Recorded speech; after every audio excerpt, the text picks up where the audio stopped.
You're listening to Pro Community, a Socius podcast, the show where online community meets business performance.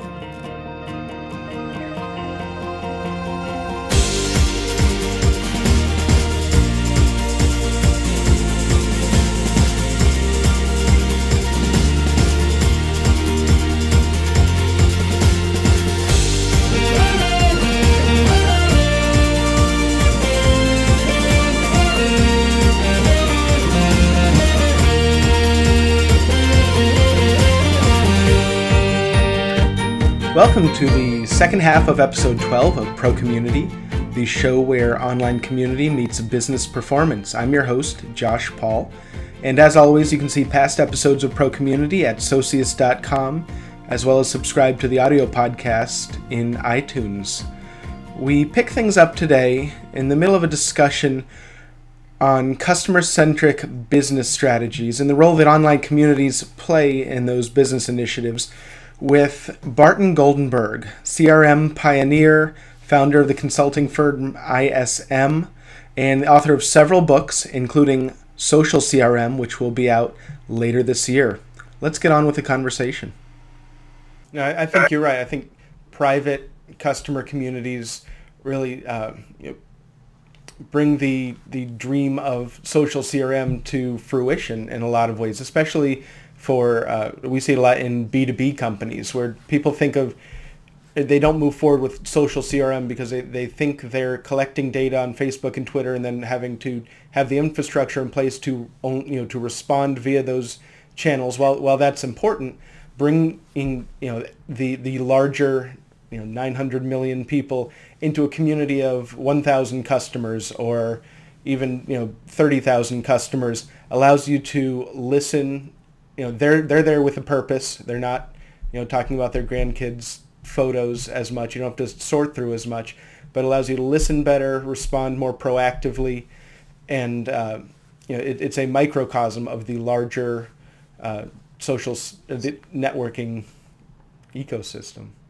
I'm glad you've raised the B2B issue because that troubles a lot of people, and it's going to trouble a lot of people for years to come. Everybody says, well, that's a B2C play.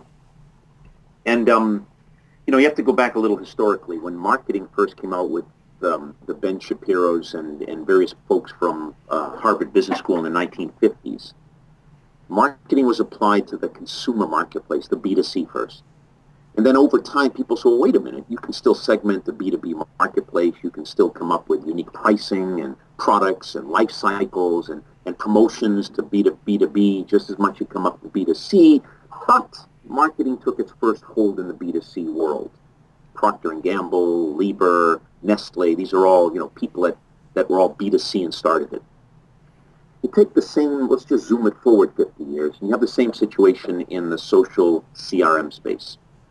It started out largely B2C, and you can go to Amazon.com and Zappos and Barnes and Nobles. It all was a B2C play initially. But let me make something very clear. It's just as relevant to B2B as it is B2C. It's just like in marketing in the 50s, B2B kind of was second in line, and for very good reasons. I mean, it had to be proven first. But, at Volvo Construction Equipment, which are the tillers and the various road graders and various heavy industry equipment that's being used on and off road, they've created certain social communities where the guys in their cabs or the guys in their trucks are as actively talking about what's the coolest vehicle and cab or truck or off, piece of equipment as anybody's talking about the latest Zappos shoe or the latest Amazon offering. And they have just as much a need to talk to one another as do my ExxonMobil customers when you have an engineer talking about fuel or lubricants as somebody else, just as you do my craft customers, business owners that own a restaurant or chefs inside that talk about what they want for good tasting food or what's demographic shifts in the market or how do you run a successful restaurant. These are not end customers that are buying food. These are not end people that are buying, that are using the oil. These are B2B, and they have as much a need to talk to one another. And the Crafts and the ExxonMobils and the other types of companies have as much a need of harvesting that information and utilizing it as a part of the customer experience, the whole CRM process, as does any B2C. So it's just as relevant to B2B. It's just that it's a little harder to do. I absolutely agree. Just, I absolutely agree, and it's a lot of times the value proposition is easier to lay out in a B2B community than a B2C. It's hard to if you're looking at a community as an extension of your product strategy, to something to extend what you actually offer your customers. That is built on helping your customers solve problems. So, and the problem that a Zappos shoe solves is a lot harder to build a community around than the problem of helping somebody do their job, excel in their career, get answers to help them get home and have dinner with their families each night. And that's what B2B communities thrive on. We will, bring customers, employees, and partners together to help you, the customer, be more successful.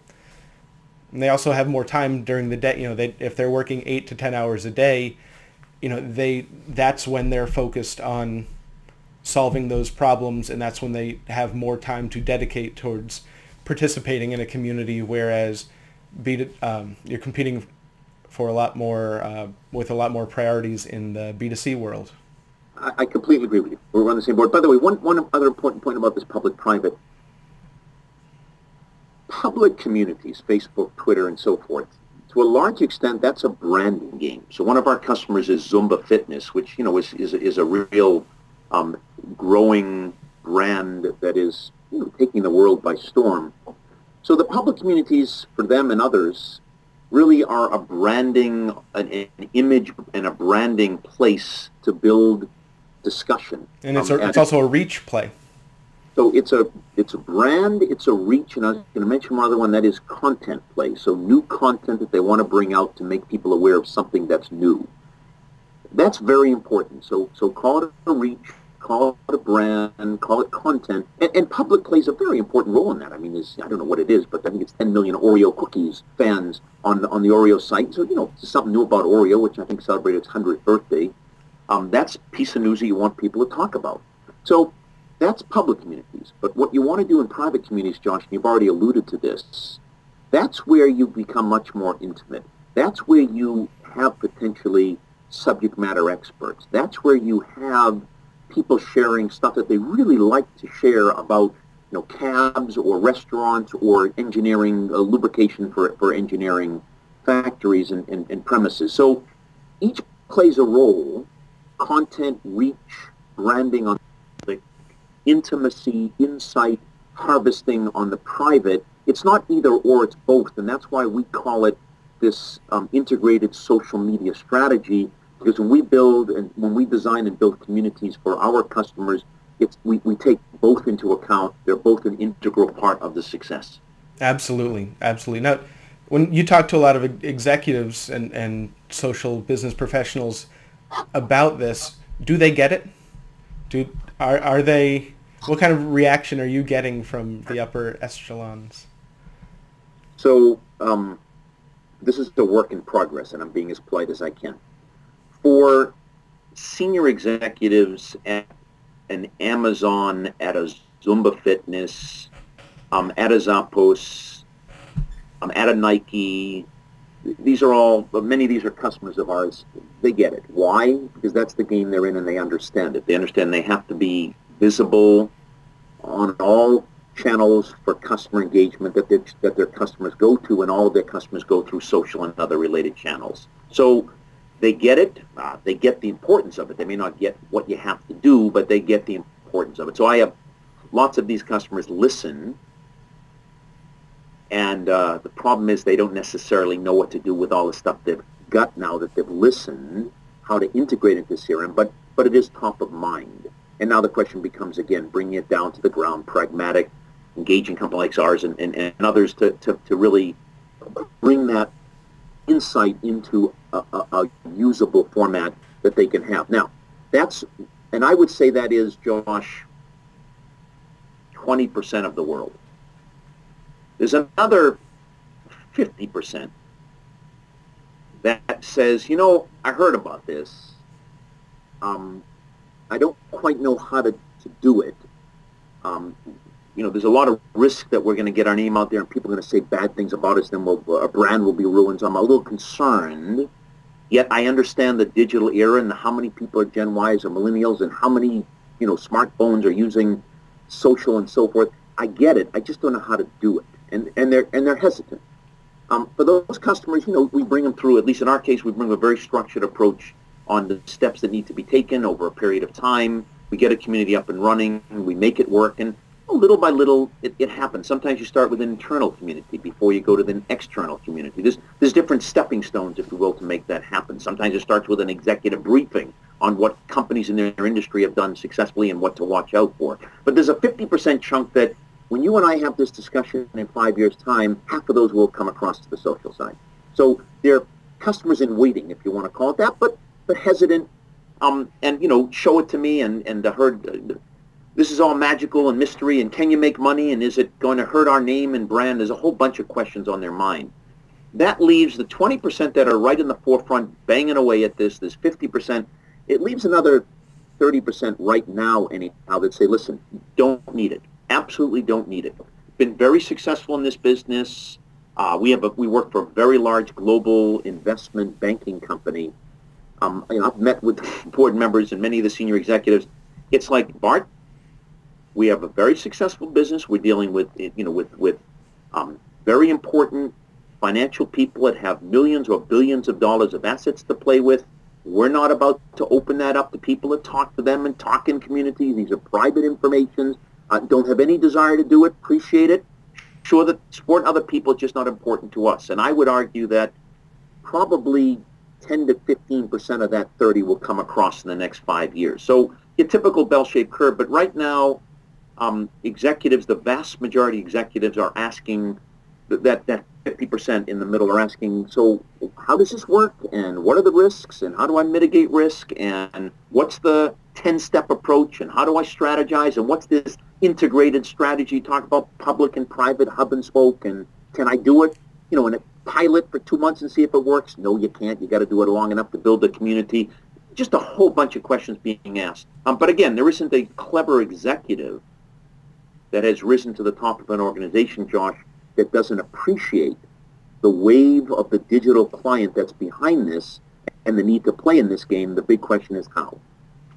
I do think that customer communities are the future of customer management, and they're going to play a larger and larger role in marrying the behavioral data with the demographic and transactional data. I wrote about that the other day on the Associates blog, where CRM in the past was demographic and transactional, just pretty straight data, and now to be able to bring in the behavioral data, show me all of the customers who have not logged into the community in the past 6 months. That's a certain profile. Show me all the customers who have registered for this event or have submitted a product idea. Those are people to treat differently. So what are the companies use this data in all sorts of different ways. They use it to upsell and increase retention. They use it in product innovation. How are you seeing, what are the most popular ways that you're seeing companies use this data in their CRM system? Yeah, so again, a good question. Appreciate it. I got some issues here, so I want to try to frame this up properly. The number one way right now is in the customer servicing field. And as you know, Salesforce.com went out and bought Radian 6. They've got a very tight integration between listening to the Radian 6 consoles, pulling out tweets or various, inputs from social communities, determining whether that's important enough to carry directly across into Salesforce.com Service Cloud, from which they can open up a case and resolve it. Infor has done the same thing. Pivotal, CDC has done similar, working on. There's lots of vendors that are doing that. So we're seeing a definite a customer service play from social communities. And again, I think that's good. You've heard all the stories, and we all know them, of communities supporting customer servicing for a company, driving down costs substantially. All that's very important. It's pretty well advanced, so I think that's good. There's been a whole lot less on both marketing and sales. Now, sales, there is a good application. It just hasn't been fully thought through, and that is the lead generation process. Because properly done, communities can entice the types of individuals that fit the profiles that a company would have as an optimal lead profile. And so now the question becomes creating a community, understanding the profile you want on that community, doing your homework, technographically profiling either existing customers and or prospects to bring them into the community, to try and germinate and create discussions from that community, and then to bring them into the sales pipeline at the top of the funnel and try to drive them down through the funnel to closure and become a new customer. Now, service applications in the social field are far more advanced than sales applications in the social field.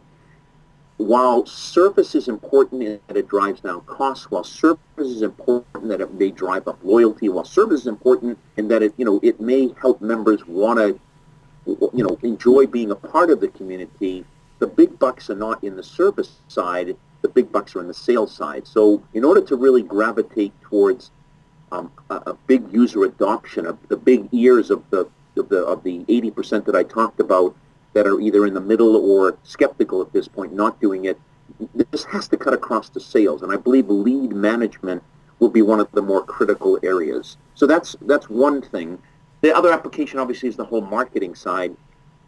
Here again, it's being used tremendously for understanding who is part of the community, what is their profile, marrying behavioral with demographic, with social behavior, and better understanding who you should be segmenting, who you should be going after, creating unique messaging to specific segments, to specific customer groups. And again, Infor is, I think, leading the pack in that way from the CRM side.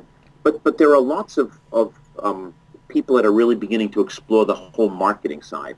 It would be my observation, if you'll allow me to stretch the marketing a bit and move over to e-commerce, that we're going to begin to see more and more community activity on the e-commerce side. And that's the ability, if you will, to create that two-way dialogue such that customers can come into the company, ask questions, query things, order, whatever it may be, and communities are going to play a critical role in helping the customer to have that two-way dialogue with a company. We're not quite there yet, but that's the next big boom, in my opinion. So just to summarize, Josh, customer service today will check that box, is very active. Sales, I think, underrepresented today, but big potential, particularly on the lead side. Marketing moving quite along quite nicely. Still haven't quite, a lot of companies, both CRM vendors, social media platforms, and customers haven't figured out how to use that social insight to segment and or analyze and then come out with unique marketing messages down the right customer engagement channel of choice by that customer. But again, moving along in a nice way. And the next big boom on the whole e-commerce side, where you're using social as an intermediary between customers and businesses, as a part of that two-way dialogue. And that's interesting, the e-commerce play, where, I mean, anywhere where a customer has questions is an excellent place, and I could definitely see that happening. So I appreciate you laying out that roadmap of kind of where we are in different business cases. So to wrap up, I have two more questions. So I'm the executive who wants to take advantage of of social CRM using a private customer community. What are some of the common challenges that I might expect to run into, and what are some things I can do or some knowledge I can gain up front to overcome them? Yep, again, you're asking all the good questions. To the challenges. Why in the dickens are you doing this? I love that question. What's in it for the customer such that they would be enticed to participate? What's in it for you such that it would pay for the cost of getting involved? Do you have an engagement plan that's been well thought out? Not that we'll build it and they will come, but we'll know who they are, entice them to come, and then we'll build it over time. Because the success of a community is not what I as a business do. It's getting the community to become self-generating, where members talk to members, or customers talk to customers, and our job is to, if you will, facilitate those, initially the dialogues and so forth, and keep the community clean and proper, but to harvest and use that information. So one of the challenges, have you thought through the engagement plan? Who should be invited to participate in the community? What does their profile look like? Can we get to them? How do we entice them to belong to the community? What contest polls and other, tools are we going to use to get the community moving in a good way? So the whole question or challenge is a proper engagement plan. Have you got people within your own company interested, such that they can, as I alluded to earlier on in case of AAA and others, be badged and actively participate, and in some cases drive community spirit, drive dialogue and various forums or threads or blogs, whatever may be appropriate? Have you thought about how you're going to monitor and do the whole community monitoring and engagement? This is a critical success factor. Communities don't happen on their own. They must be carefully monitored. Do you have a monitoring team in place? Have they thought through the social calendar to bring about new subjects and topics to the community on a regular basis? Do you know when a thread gets too big and break it up into a second or a third thread? Do you know when to close down a blog because it's losing steam? Do you know how many minutes between a particular response to a question, how quickly that needs to be in order to sustain interest? There's a whole bunch of monitoring tools that need to be put into place. Is the metrics been set such that we are monitoring it on a regular basis, so we can conclude in 6 months, 12 months, 1 year, 2 years, yep, we hit our mark, but we didn't hit our mark? And all of these are challenges that the executive has to deal with. But again, if I had to sum it up, and it's just because for 27 years we have linked technology to business strategy, so that's our bias. Why in the dickens are you doing this? And you could, typically you want to come up with a pretty good reason. I've penetrated existing channels. So we work with Nike, for example. Nike's done a very good job penetrating wholesalers and stores and their own stores. And the question was, is this a channel we can get to additional people, additional customers at a low cost to serve or an optimal cost to serve? Is this the right channel? So there's a strategy behind it. Why are you doing this? Because it makes business sense to do it. This is not a game that I'm going to try social to become smart. That's just a waste of time, money, and effort. So linking it tightly to business direction, setting the metrics on the way out, getting the engagement plan right, understanding why you're doing what you're doing, getting the people involved from the outset inside the company, making sure that you are carefully inviting those that are likely to join. Everybody knows the statistics. You have, 1,000 members or 100 members, really one to five are driving the community, 10 are actively involved, but 90 are just listening. So you got to know how to play the game, then you got to monitor the heck out of it, make sure you're really taking care of it, building on areas that are enthusiastically being bubbled up within the community. Sometimes communities will go in directions you don't even expect, but you got to roll with the punch because it's their community, not your community. And then really making sure that you close the loop by looking at the metrics and seeing that you've made your money. Every one of those, Josh, is a challenge. It faces every executive. We have tremendous pleasure in working with the executive team and the implementation team to address each and every one of those through a structured methodology that brings us down to a step-by-step what we need to do successfully. And I think we've brought the conversation full circle back to the understanding that this is about making money, saving money, ROI, and that we actually turn away a lot of customers who don't have a answer to that question. Why are you doing this? Why would your customers participate in this? That's not a technical question. It's not a platform question. It's not a technology question. It's a basic business strategy question.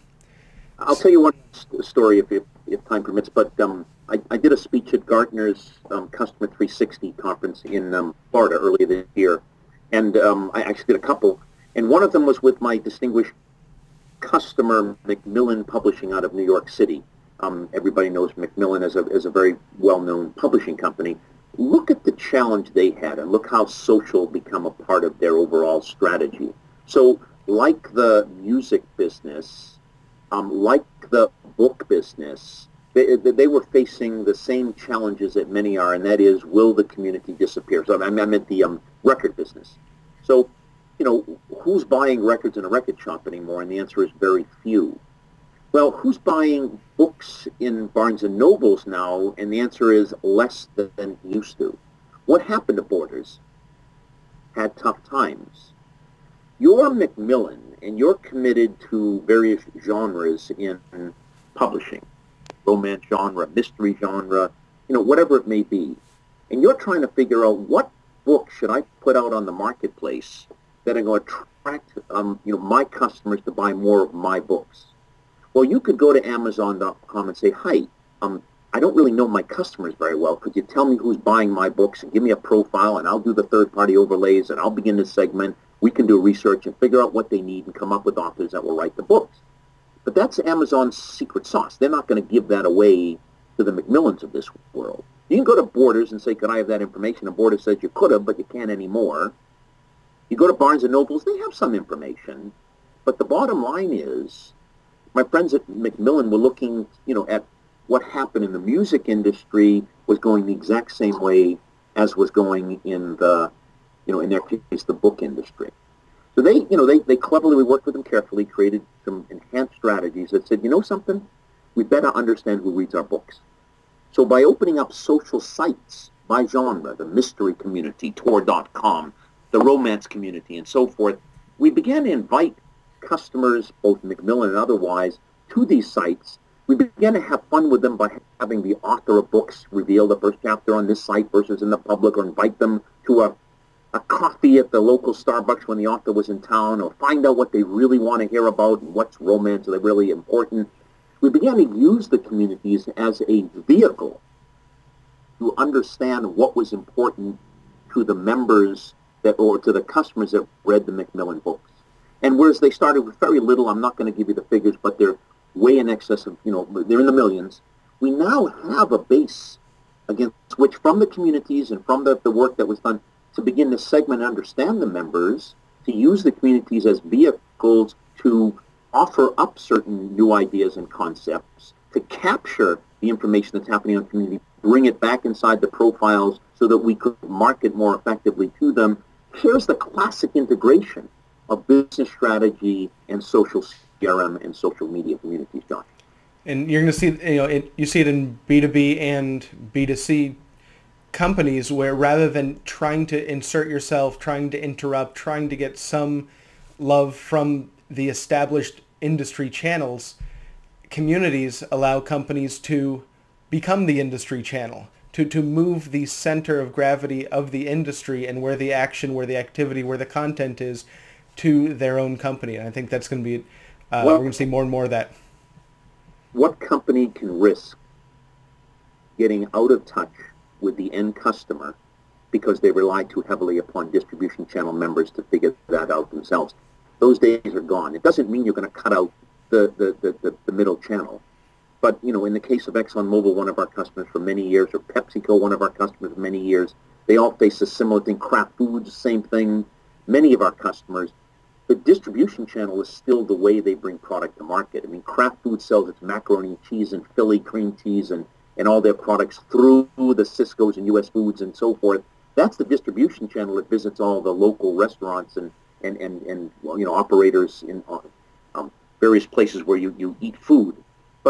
But Kraft needs to know what's the temperature of restaurants, what's the temperature of the chef, and all the way down to end customers for that matter. So, how could they risk depending on Cisco or U.S. Food to know what's going on at the end customer level? Similarly, ExxonMobil works with some of the very best distributors around the world, but, is the distributor totally in tune with market shifts, and could Exxon rely upon those distributors only? Now, ExxonMobil is loyal to distributors, but they're also clever enough to want to listen to what the lube engineer or the ultimate customer is saying. So it's not an either, it's a both. Either or, it's a both. And I agree. And so to wrap this up, you speak to a lot of groups and a lot of business leaders about CRM, social communities. What is the most important takeaway that you want executives to walk out of the room with when you give a speech? So as Johnson & Johnson, one of our customers and the president of Italy on the consumer side said to me, his name was Giorgio Belloni, He said something to this effect. He said, Barton, I'm 63. I'm going to retire in 2 years. Can I duck this social effort? And I said to him, you know, Giorgio, you can't duck it because this one ain't going away.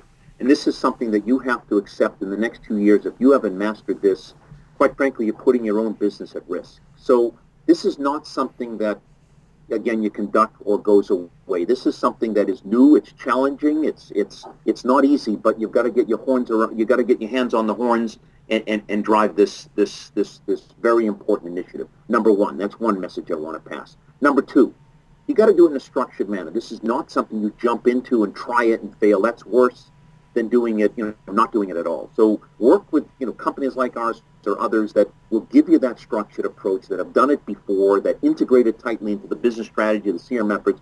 That's very important.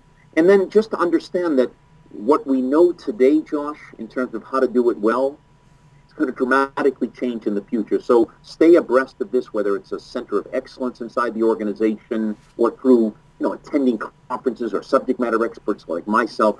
You've got to stay on top of this game because, did Amazon.com think the world was going to look like it does today 5 years ago? And the answer is heck no. So those are the messages I'd like to leave. It's not going away. You can't duck it. Make sure you're tightly integrated with strategy, with clear metrics, but make sure you have a structured approach to make this happen. There's no half pregnancy in social media. And then make darn well sure you're staying on top of the game as an executive by using various conferences, subject matter experts, whatever channels you use to make sure you are leading rather than finding yourself flat-footed as the community takes on. Well, Bart, I want to thank you immensely for your time and your insight and sharing your experience today. This conversation is going to be very useful to people across the business landscape. And I hope we can do this again once your social CRM book hits the bookstores and flies off the shelves. It'll be my pleasure. And thank you for asking great questions. And if anybody feels we can help them, needless to say, it'll be our great pleasure to offer our services to new customers. So thank you, John. So before we go, where can people find you on the web? So you can find us on the web at www.ismguide.com, Information Systems Marketing, or ismguide.com. Or you can always use a good old telephone, call 301-656-8448, or you can get us on Facebook or Twitter. That's all very available.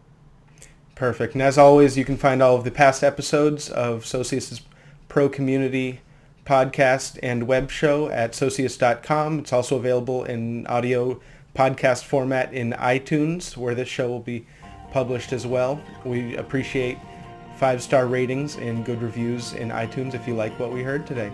Barton, I want to thank you once again, and have a great day. Thank you, John. Appreciate it.